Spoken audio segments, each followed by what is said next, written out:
Bismillahirrahmanirrahim. Assalamualaikum warahmatullahi wabarakatuh. Mari kita awali pengajian malam hari ini terlebih dahulu dengan bersama membaca syahadat raditu billah. A'udzu billahi minasy syaithanir rajim. Bismillahirrahmanirrahim. Asyhadu an la ilaha illallah wa asyhadu anna Muhammadan abduhu wa rasuluh. Raditu billahi rabba wa bil islami dina wa bi Muhammadin nabiyya wa rasula. Rabbi zidni ilma warzuqni fahma. Amin. Alhamdulillahi rabbil alamin alladzi faddalana ala katsirin min ibadihil mu'minin. Asyhadu an la ilaha illallah wahdahu la syarikalah wa asyhadu anna Muhammadan abduhu wa rasuluh la nabiyya ba'dah. Allahumma shalli ala Muhammad wa ala ali Muhammad. Amma ba'd. Rabbi shrah li sadri wa yassir li amri wahlul 'uqdatam min lisani yafqahu qawli. Ibu bapak jamaah kajian malam Rabu pasolatan di Masjid Nurul Huda 19 Londong rahimakumullah.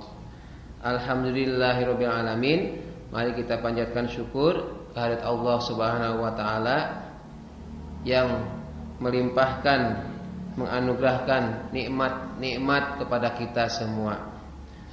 Terutama nikmat iman, nikmat Islam, nikmat sehat. Di samping nikmat-nikmat lainnya yang tidak akan mungkin kita bisa hitung, tidak mungkin kita akan bisa catat, tidak mungkin kita bisa sebut satu persatu. Nikmat iman, beberapa kali saya sampaikan, tidaklah seseorang itu beriman kepada Allah kecuali atas izin Allah. Kita sama-sama manusia, tetapi di antara sekian banyak manusia kita dipilih oleh Allah untuk beriman kepada Allah, percaya adanya Allah. Maka kita patut bersyukur. Alhamdulillah. Di antara doa setelah tahajud adalah Allahumma sabbitna ala dinil Islam wahfadna alal iman. Allahumma ya Allah sabbitna, tetapkanlah kami, Allahumma sabbitna ala dinil Islam wal iman. Tetapkan hati kami dalam Islam dan iman kepada Allah. Wahfadna alal iman, dan peliharalah iman kami. Jadi bisa jadi orang itu beriman, kemudian beriman kepada Allah, lalu di akhir hayatnya, mendekati akhir hayatnya, dia berpaling. Nauzubillahi min dzalik. Kita memohon kepada Allah supaya ditetapkan iman Islam kita, dijaga iman Islam kita. Ada orang yang beriman kepada Tuhan banyak. Orang yang bukan agama Islam itu juga percaya adanya Tuhan, tetapi dia beda Tuhannya. Sementara kita ditakdirkan oleh Allah beriman, lalu berislam, menyerahkan diri kita menyembahnya kepada Allah. Maka patut bersyukur. Lalu diberikan kesehatan, diberi nikmat bisa sholat maghrib berjamaah di masjid ini. Ada orang yang pengen sholat tapi mungkin terbatas kesehatan. Dulu jangan sampai menyesal. Pernah sampaikan, hari ini dia pengen sholat, hari ini dia sehat, tapi tidak sholat. Besoknya dia pengen sholat tapi sakit. Lusanya dia tidak bisa lagi sholat, tidak lagi sakit, disolatkan. Nah, jangan sampai kita menyesal. Maka mumpung ada kesempatan sholat. Perkara sholatnya khusyuk berjamaah di masjid itu yang utama. Tetapi kalau belum bisa, maka mengerjakan sholat saja, meskipun tidak di awal waktu, meskipun tidak di masjid, tidak berjamaah, itu menandakan dia bersyukur masih diingatkan oleh Allah, diberi kesempatan untuk sholat. Karena kekayaan sebanyak apapun, jabatan setinggi apapun, kalau untuk urusan sholatnya nggak benar, bisa jadi jabatan, kekayaan itu tidak ada apa-apanya. Karena di akhirat yang pertama dihisab adalah sholat. Siapa yang sholatnya bagus, maka amal yang lain dianggap bagus. Tetapi jika sholatnya rusak, maka bisa jadi amal yang lain ikut-ikutan dianggap rusak. Maka bagi yang demikian, seandainya kita ingin memperbaiki sholat fardu, maka sholat sunnahlah, sholat rawatiblah, sholat qobliyah, ba'diyah. Mudah-mudahan bisa menutupi, nambal kekurangan-kekurangan dalam sholat fardu kita. Kan tidak menjamin kita bisa sholat fardunya sama-sama di masjid ini, sama-sama berjamaah, tapi kualitasnya berbeda. Mungkin karena pikirannya kemana-mana, mungkin karena terpaksa, dan lain-lain.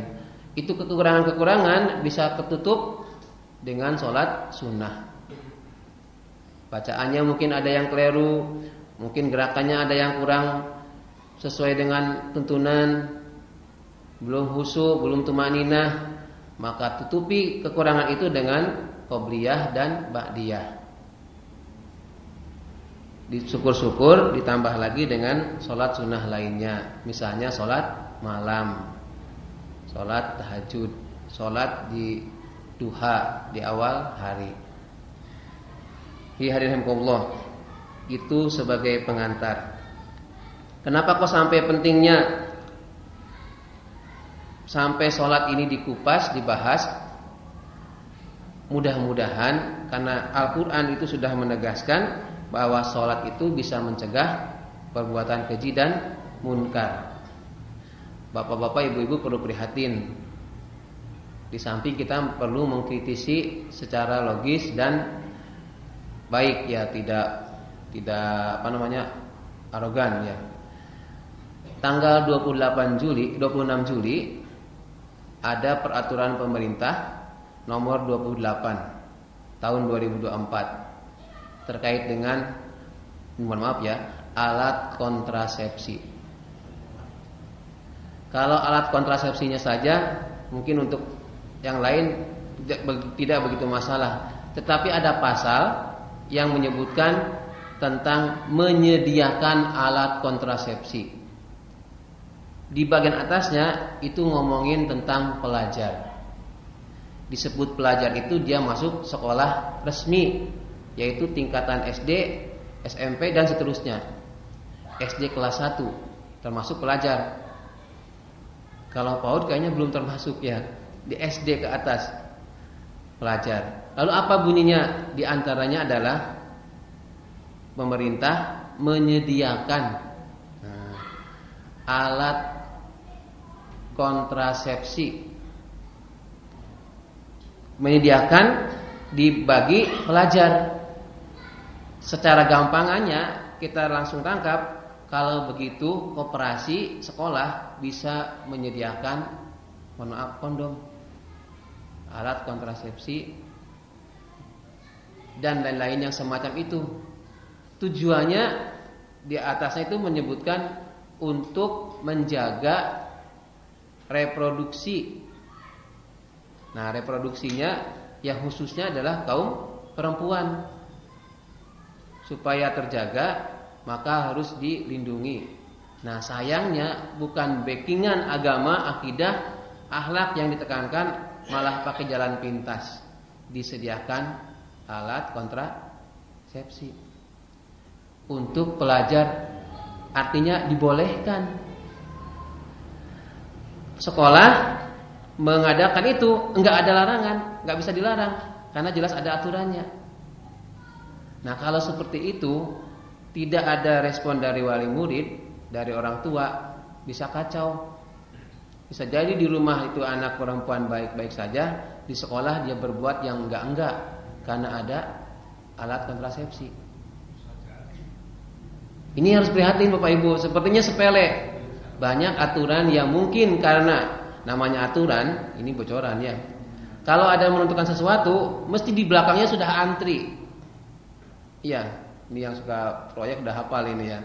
Kalau mau pengadaan apa, maka di belakangnya sudah antri yang inden. Nanti aku mau gini. Nah, bisa jadi dari perusahaan mana alat kontrasepsi itu diproduksi kemudian menyediakan dengan mungkin harga yang lebih murah dibandingkan yang lain, tapi dia karena jumlahnya banyak bisa diuntungkan, bisa menguntungkan. Itu hati-hati. Ini perlu dikritisi dalam arti seandainya itu benar-benar sudah terjadi, sudah terlaksana, ada kejadian kasus, maka kita tidak bisa lagi menyalahkan karena sudah ada aturannya, resmi loh, tanda tangan tanggal 26 Juli. Ya. Buat MUI tidak larang, Pak. Ribun? MUI tidak larang, MUI. Nah, kekuatan MUI itu tidak bisa merubah aturan. MUI itu tidak bisa merubah peraturan pemerintah.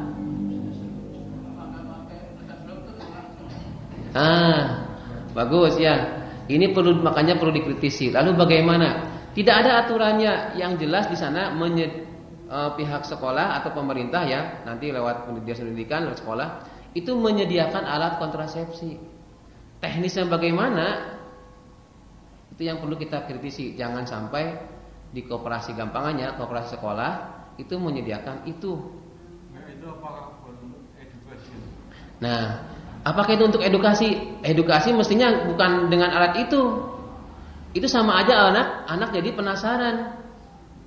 Nek dilarang itu sama aja dengan dimaknai penasaran, maka dicoba. Biasanya kan begitu, ada larangan. Oh, kenapa kok dilarang? Kepo anak-anak, pengen penasaran. Maka bisa jadi ada kejadian yang tidak diinginkan. Ini pelajaran untuk kita semua.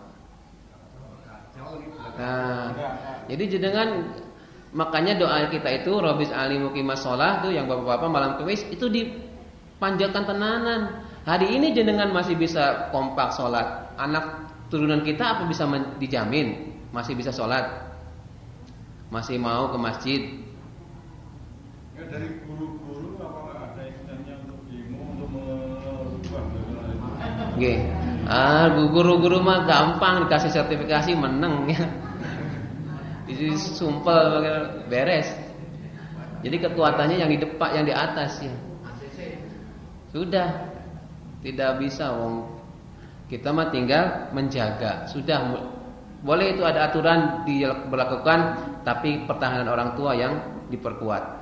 Makanya sholatnya dibenerin. Sholat itu sudah dijamin Al-Quran bakal mencegah perbuatan keji dan mungkar. Lalu yang kedua, saya mendapat kabar ini ada siswa, saya tidak menyebut sekolah sini, tapi arahnya ke sana. Di dalam dia memakai kaos tulisannya itu mohon maaf ini, outlet 23. Tahu nggak apa itu?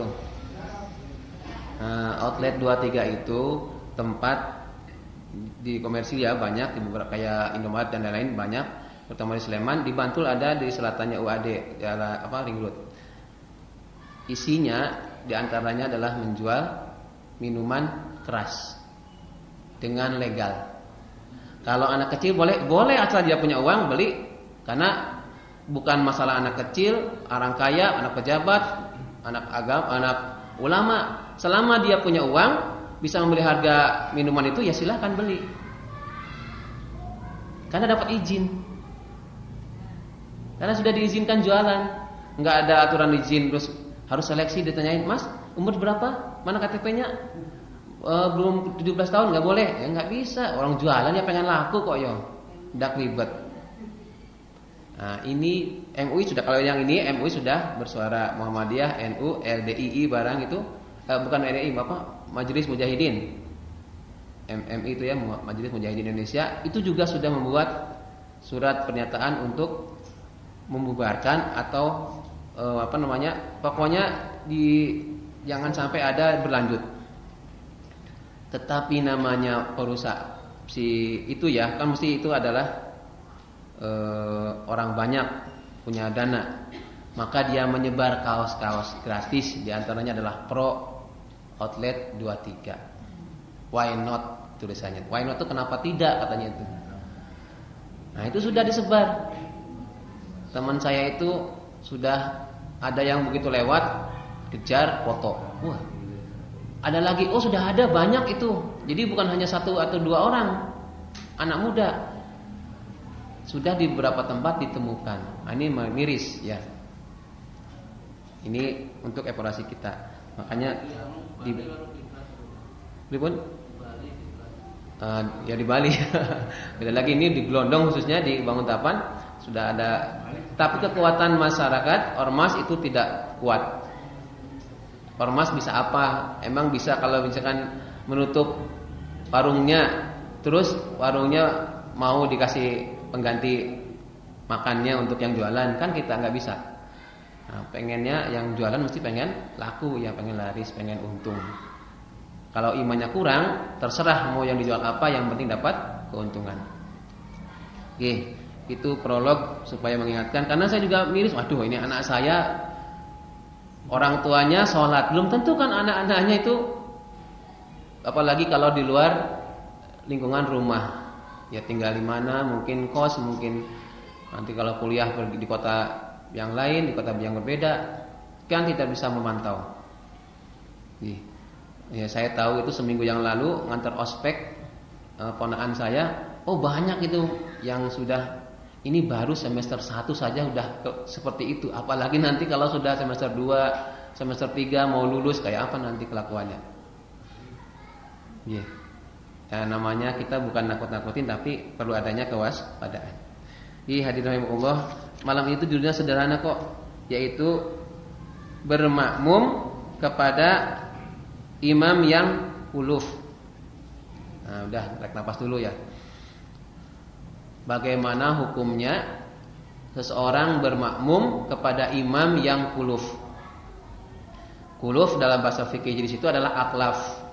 Aklaf maksudnya adalah seseorang laki-laki, terutama dia belum disunat. Bagaimana hukum seseorang yang imamnya itu belum disunat?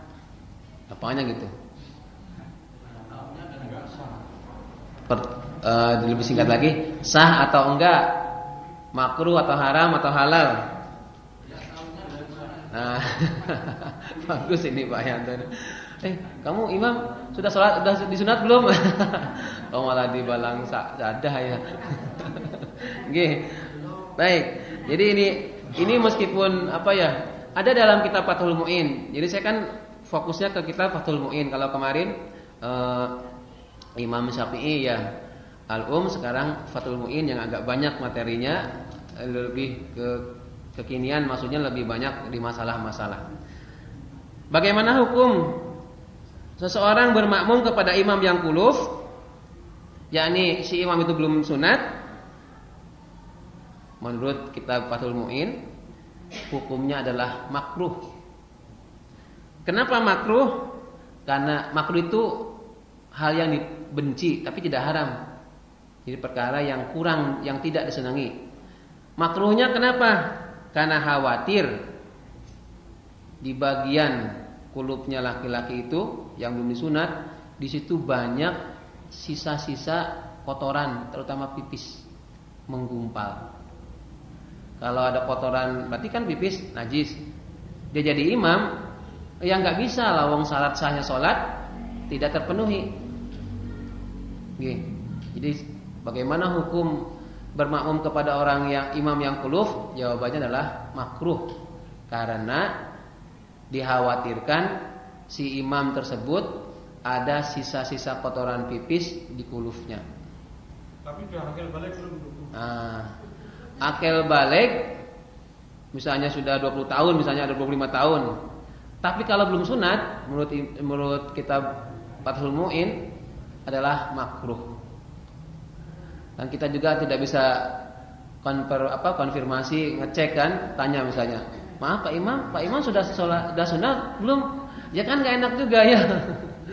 Nah, ternyata belum sunat, udah gaya banget, misalnya udah pakai jubah, pakai pecis, pakai jenggotnya panjang, gaya banget, Allahu Akbar, jebulna durung si sunat. Nah, kepiye? Jadi imamnya, bagusnya tahu diri ya, kata Pak Badawi itu harusnya tahu diri. Kalau memang belum disunat, ya jangan jadi imam, minta disunat dulu ya. Minta disunat supaya bersih. Di untungnya umat Islam, untuk laki-laki terutama ada sunat. Itu bukan sekedar budaya ya, tapi dari segi medis, di syariatnya kenapa disyariatkan? Memang dari segi medis pun banyak keuntungannya. Beberapa orang yang non muslim itu ada juga yang disunat. Nah, saya tanya orang Bali nih, di Bali banyak disunat bukan? Enggak ada. Berarti Pak Yanto jauh. Kamu dulu.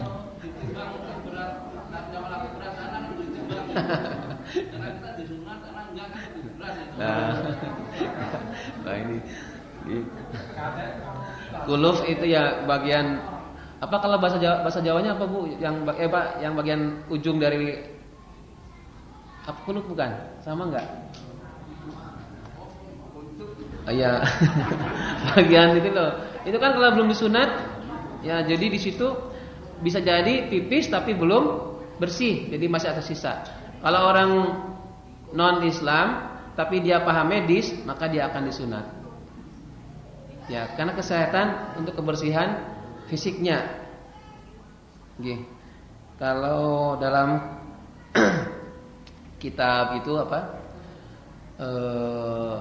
Uqdul Jen yang terkait dengan nikah pasangan suami istri itu, ini bukan saru ya.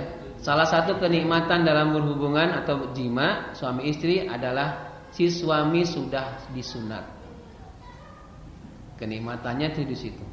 Salah satu kenikmatan bersenggama atau jima adalah laki-laki sudah disunat.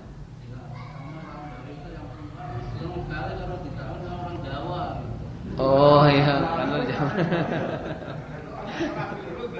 Nah ini harus hati-hati nanti etnis isu sara ini ya. Oke, itu. Tapi jangan juga kita konfirmasi ke imam, yang imam sholat kita, mohon maaf Pak Imam sudah disunat belum? Ini nggak boleh juga gitu ya. Kita udah husnudon, imam yang terutama di Gelondong ini, meskipun jenengan nggak tahu kan saya sudah sunat atau belum? Emang tahu ya. Saya sudah disunat Bapak Ibu ya, ada fotonya ya. Apa namanya?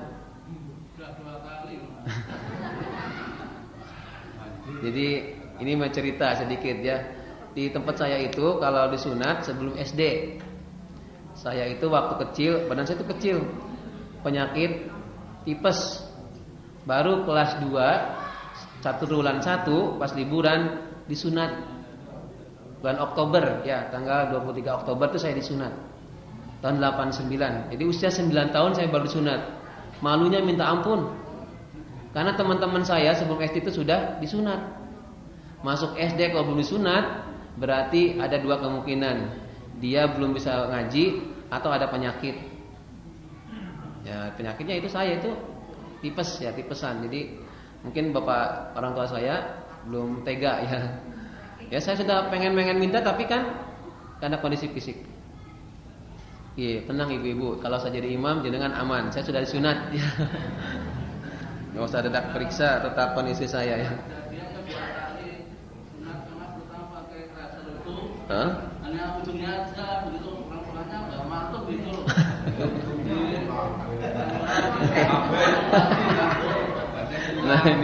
Nah ini Pak Yanto ini memang lucu-lucu ini. Nggih. Nanti kasihan itu ada istilah dikebiri itu ya ada. Oke. Dah, lanjut ya. Yang kedua. Oke. Bagaimana hukum sholat? Ini kemarin sudah singgung ya. Orang yang berwudu sementara imamnya yang tayamum. Tidak wudu tapi tayamum. Sah atau tidak? Atau makruh? Jenengan jadi makmum. Saya imam tapi saya nggak pakai wudu. Karena ada kendala dengan sesuatu sehingga saya tayamum. Lalu pertanyaannya, sahkah sholat jamaah itu? Dalam kitab Fathul Mu'in disebutkan sah. Karena tayamum masih sebagai toharoh, pengganti wudu. Kecuali kalau tidak ada apa-apa, saya tayamum. Air banyak, misalnya, terus saya juga sehat, malas, saya tayamum aja, nempel ke tembok atau ke tanah sedikit, udah, jadi imam. Itu berarti menyepelekan syariat. Ya, nggak gampang nggak mau kena air. Kalau misalnya lagi apa gitu ya. Kalau cuma ada mungkin semua ya bisa. Maksudnya mungkin lagi pakai apa gitu, nggak usah pakai air nanti kemana-mana. Saya punya teman guru agama SD Sokawaten baru sana, guru agama. Di statusnya ya, ada seorang siswi perempuan ya, siswa perempuan itu diajak wudu. Mbak, ayo wudu. Lah kenapa? Dah hilang bedaku. Itu anak kelas 5 atau 6 SD sudah bisa jawab gitu. Artinya dia lebih mementingkan kosmetik ya ketimbang air wudu. Padahal disebutkan bahwa skincare ya untuk wajah yang paling mudah adalah wudu. Dijaga wudu itu malah gratis, malah dapat ibadah sebagai ibadah. Nah, jenengan ibu-ibu terutama ya, kalau bapak-bapak dibedak malah kayak topeng ya. Ibu-ibu bedakan begitu mau mancing sholat, aduh yang mana. Nah, berarti jenengan lebih mau wajahnya dipoles bedak ketimbang basah dengan air. Air wudu itu disebutkan dalam hadis yang menetes air dari wajah itu kotoran dari wajah keluar, dari tangan demikian, dari telinga demikian. Lah jenengan pakai bedak ke sini itu enggak menghilangkan kotoran atau dosa, malah menyisakan kotoran. Ya enggak? Ibu-ibu itu kan kalau habis bedakan mesti dicuci lagi kan? Bayangkan itu kalau yang artis-artis ya, pakai make upnya tebal-tebal, itu mesti dicuci lagi. Artinya boleh jadi sesaat dia tampilannya bagus, padahal aslinya dia sedang menyimpan bekas ya, sampah di wajahnya. Harus dibersihkan kotoran-kotoran. Jadi kalau anak SD ditanya, kenapa kok nggak mau wudu, nggak mau sholat, nggak mau wudu?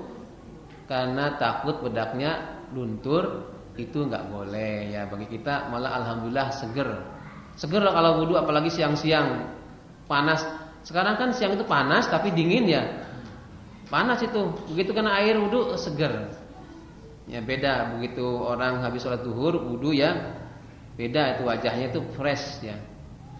Kalau pakai apa itu kena perempuan gitu. Berapa usia di? Karena ada satu Di Bali lagi nih. itu dari SD sampai SMA itu sama depan nggak boleh pakai gitu. Karena kalau pakai ini sekolah yang muslim gitu, sekolah yang negeri gitu. Oh iya. Yang ada dari SD sampai SMA itu nggak pernah pakai. Biar perempuan beragama Islamnya tetap gitu. Nah, apalagi sekarang aturannya gini Pak, tidak boleh mewajibkan siswa untuk memakai kudung. Kalau mewajibkan malah kena pasal. Ya keaturannya gitu. Ada Pak Guru di sini?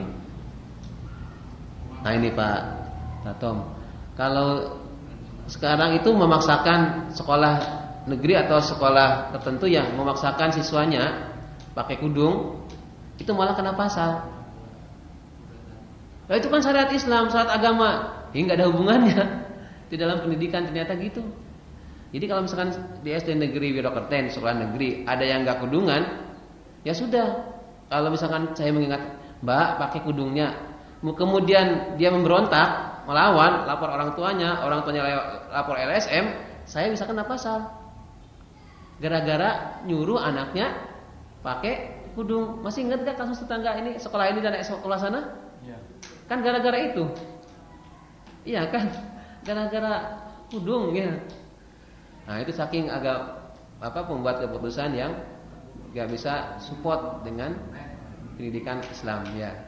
Bersyukur kalau kalau sekolah atau lembaga yayasan Islam mewajibkan kudung, ya wajib, itu punya hak. Punya hak dari yayasan tersebut karena muslim. Di SD Kanisius Sorowajan itu apakah semuanya Kristen? Tidak. Ada muslim, ada. Wajib pakai kudung, boten. Begitu dari pelajaran agama dia pisah. Nanti ada ustadznya sendiri, guru agama sendiri. Yang Hindu pun demikian, yang Buddha pun demikian. Padahal itu yayasan Kristen. Dengan alasan toleransi. Nah, sudah, terus kalau di bawah gitu ya toleransi toleran. Sedikit kalau kita mau mensiarkan syariat, intoleran disebutnya ya. Agak repot memang ya. Yang kalau prinsipnya itu sebisa mungkin kita laksanakan syariat semampu kita. Kalau belum bisa ngajak orang lain, ya sudah kita aja mau ngasih contoh. Mohon maaf nih, Prof. Quraisy Shihab, dengan betul-betul mufasir tafsir Al-Misbah, punya putri terkenal Najwa Shihab. Apakah Najwa Shihab itu berkerudung? Tidak. Sekarang Pak Anies Baswedan, anaknya pakai kudung boten?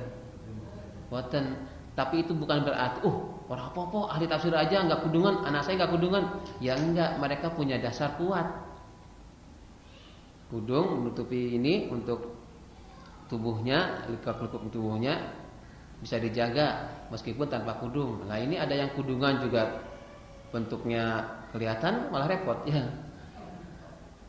Ngetat ya, ngetat itu. Pakai kudung tapi pakaian yang ngetat itu, bodinya kelihatan. Lekuk-lekuknya kelihatan. Dua poin yang ingin saya sampaikan malam hari ini. Yang ketiga, bagaimanakah jika bermakmum kepada, kemarin sempat disinggung nih, kepada imam hasil zina. Ini saya tegaskan, hukumnya adalah makruh. Perkara imamnya kita tidak tahu ternyata hasil dari orang tuanya zina misalnya, itu bukan urusan si makmum ya. Tapi ditegaskan lagi, tetapi Imam As-Subhi tidak memakruhkan jika tidak ada yang bisa dijadikan imam. Gak ada lagi imam yang bisa lagi jadi imam, ini cuma itu aja, maka tidak makruh menurut Imam As-Subhi. Yang penting bisa berjamaah. Nah, itu makanya perlu kita selusuri, menjadi imam itu ada syarat-syaratnya sampai di sana. Syarat-syarat imam itu yang kalau bukan hanya sekedar fikihnya, paham agamanya, tapi silsilahnya juga perlu diketahui. Dulu ada yang keturunan PKI itu kan repot. Orang tuanya atau simbahnya yang PKI, tapi anak keturunannya mau jadi PNS nggak bisa. Ya begitu kalau tidak salah dapat ceritanya. Kalau masih ada keturunan PKI, maka dia si keturunannya itu nggak bisa jadi PNS. ABRI polisi juga begitu kan, diselidik. Jadi misalkan anak saya mau jadi polisi atau jadi ABRI, dicek, Pak Uti PKI bukan? Oh bukan, bapaknya gimana, kakeknya gimana, terus ke atas. Ada masalah DITI misalkan dulu atau tidak, sampai sedetil itu, supaya menjaga warga negaranya bebas dari PKI itu ya, Partai Komunis Indonesia. Sekarang silahkan tanya jawab. Dari siapa dulu? Saya kedinginan ini pemirsa. Gini Pak. Bagaimana kalau orang cedal itu boleh jadi imam enggak? Nah, tahu salat cedal? Misalkan bisa Bismillahirrahmanirrahim. Nah, bagaimana? Mirip seperti yang itu ya, istilahnya ada bahasa Arab. Aduh, namanya apa saya lupa. Ada juga tapi bukan di Fathul Muin. Itu sekiranya tidak ada lagi dan dia yang paling bagus, maka jadikan imam. Cuma sebisa mungkin dihindari. Pilih yang lain yang Al-Fatihahnya benar. Kalau yang tadi misalnya Allahu Akbar dari takbir, Allahu Akbar, Alhamdulillah, Bismillahirrahmanirrahim. R-nya L, R huruf N-nya di L. Nah kan, Alhamdulillah. Kan dia udah maksimal itu. Maksud dia tuh Ar-Rahmanir-Rahim, tapi kan karena cadel Al-Rahmanir-Rahim. Nah ini bukan menghina atau mengejek ya, tapi sekiranya ada itu, kalau tidak ada lagi boleh. Misalnya cuma ada satu laki-laki itu, yang lainnya perempuan. Ada sudah waktu manjing sholat, mau berjamaah, ya si cadel itu yang jadi imam. Nggak mungkin ibu-ibu yang fasih, yang hafidhoh jadi imam, terus cadel jadi makmum, nggak bisa. Gih, bagus ya, terima kasih Pak. Soalnya kan bukan takdir Pak. Kalau misalnya bisanya ya itu walaupun di seperti apa ya itu. Gih.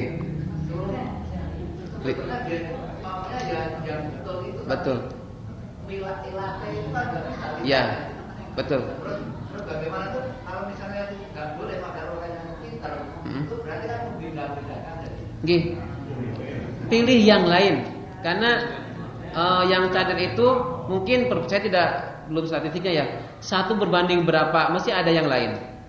Tadi kalau kasusnya cuma tinggal seorang itu yang cadel, laki-laki ya, dewasa, balik, tetapi yang lain perempuan, maka dia jadi imam dengan bacaan yang cadel. Kenapa ada doa Rabbi shrahli sadri wa yassir li amri wahlul 'uqdatam min lisani yafqahu qawli? Itu doanya siapa? Nabi Musa. Kenapa membaca itu? Karena lidahnya, ada yang memaknai lidahnya itu cadel itu. Kemudian ada yang menafsirkan lidahnya itu pas waktu kecil, ada jadi lidahnya itu tidak utuh, sehingga kalau ngomong cadel. Dia meminta kepada Allah didatangkan temannya, yaitu Harun. Harun itu bahasa fasih omongannya, kemudian berani, mudah dipahami. Kalau Nabi Musa mentok Rabbi shrahli sadri wa yassir li amri wahlul 'uqdatam min lisani yafqahu qawli, supaya mereka itu umat-umatnya paham. Ya. Makanya ngajak Harun, minta saudaranya Harun menyampaikan wahyu Allah. Ada lagi 52 loh, masih lama nih. Kalau tidak di stop aja. Ibu-ibu belum tanya ini.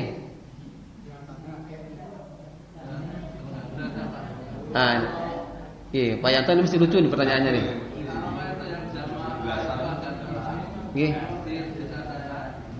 Itu yang satu masuk dari pintu selatan, dia di selatan. Ini dari tadi di sini gitu loh. Kenapa nggak mau gabung di tengah gitu? Yang baik itu di belakang imam atau yang dekat dia pintu jalan itu? Oh, nggih.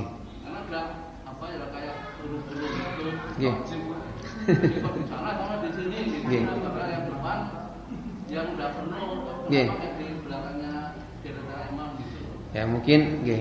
Ada makmum masbuk, kemudian buat soft, dia itu tidak mulai dari tengah, melainkan yang dekat pintu supaya bisa ngejar gerakan imam. Yang benar adalah dia sebisa mungkin mulai dari tengah, kemudian kanan, kiri, terus. Tapi kalau yang di belakang sana, yang laki-laki sana, kalau sudah mentok, nah itu beda lagi. Kalau bisa mepet ke selatan, karena nanti pintu dari sana biar ngisi. Jarang-jarang kan bapak-bapak dari arah selatan, khusus untuk yang bagian belakang.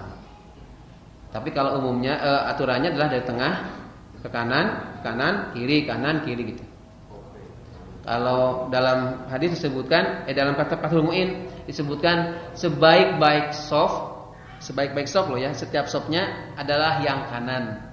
Nah, jadi kalau ada orang kok di sebelah kanan terus, karena dia mengamalkan itu yang sebelah kanan imam. Tapi ada nyebut Pak. Jomplang. Jomplang ya. Oke. Ya. Jadi yang di kanan. Kanan dulu. Oke. Nah ini, kalau kanan bukan berarti dia harus di kanan semua. Ya kanan kiri. Itu untuk motivasi. Yang sebenarnya kanan itu kan awalnya adalah makmumnya, satu makmum kanan, belakang, persi imam kanan kiri. Itu untuk setiap softnya sebelah kanan. Oke, Pak Badawi sekarang, enggak Pak? Kalau itu kan pertama kan Allahu Akbar Takbir. Tapi sebelum Bismillah itu amun sudah dinyatakan Oh iya. Setelah takbiratul ihram, Allahu Akbar takbiratul ihram, kemudian disunahkan pertama baca iftitah. Yang kedua baca ta'awudz. Bismillahnya, bismillahirrahmanirrahim sampai waladhdallin itu wajib. Lalu bagaimana kalau tidak baca ta'awudz? Misalkan minad danas langsung bismillahirrahmanirrahim. Itu boleh. Cuma kehilangan kesunahan membaca ta'awudz sebelum baca Al-Fatihah di rakaat pertama. Rakaat kedua dan seterusnya tidak. Seakan-akan diwajibkan Sunahnya kuat. Nggih. Tapi kalau tadi bukan wajib, karena kalau wajib kan nanti dia salah, jadi tidak memenuhi syarat. Nggih. Bismillah. Nah, bismillah. Apanya? Rakaat pertama. Ya, rakaat pertama. Jadi begitu rakaat kedua habis sujud berdiri, kemudian langsung bismillahirrahmanirrahim. Tidak usah membaca, bukan tidak usah ya, tidak dicontohkan membaca ta'awudz. Ya berarti dia mengamalkan yang tidak ada contohnya. Yang pertama ada. Kalau yang kedua, ketiga dan seterusnya tidak dicontohkan, langsung lafaz Al-Fatihah, bismillahirrahmanirrahim waladhdallin sampai waladhdallin. Cukup nggih? Ya alhamdulillah, ini pertemuan ke-197, berarti 198, 199, 200. Nanti ada tasyakuran dari jamaah ya. Mari kita akhiri bersama-sama dengan doa kafaratul majlis. A'udzubillahi minasyaitonir rajim. Bismillahirrahmanirrahim. Subhanakallahumma wa bihamdika asyhadu an la ilaha illa anta astaghfiruka wa atubu ilaik. Alhamdulillahi rabbil alamin. Assalamualaikum warahmatullahi wabarakatuh.